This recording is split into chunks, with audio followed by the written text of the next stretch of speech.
Are you an investor with an interest-only fixed-rate home loan? Is your interest-only and fixed-rate term due to expire shortly? If you pay interest annually in advance, your payment will be due by June 30.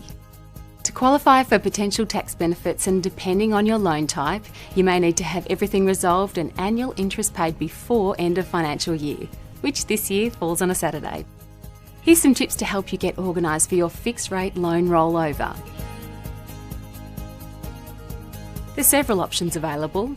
If you'd like to start a new fixed rate period that will end after your interest only period ends, please call us on 132265.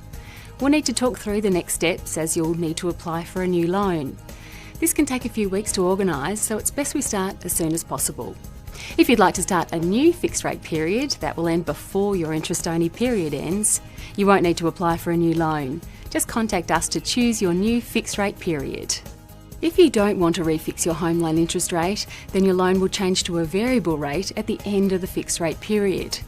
Depending on what you need to do to update your loan, the process could be a simple one that may just involve a phone call or submitting a form to refix your rate.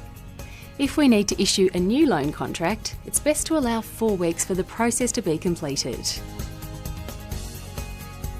You'll receive a letter advising you that your rate expiry period is approaching. Consider what your banking needs are, and we'll be in contact to discuss options and next steps. Paperwork must be signed by all parties to the loan application. Allow time for this to happen if joint owners live in different locations. If your loan is subject to a guarantor, new guarantees will need to be arranged within the new contract. This will require the signatures of all involved parties. Allow time to get these signatures on your application and any other required documents. If you need to apply for a new loan, we may request additional verification documents.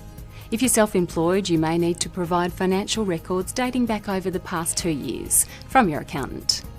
You may also need to provide company returns, partnership returns or trust returns, depending on your situation. If you're employed as a PAYG employee, you may need to supply pay slips.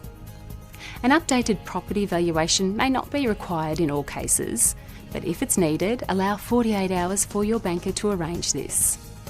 For further information, call 132265 or drop into any NAB branch.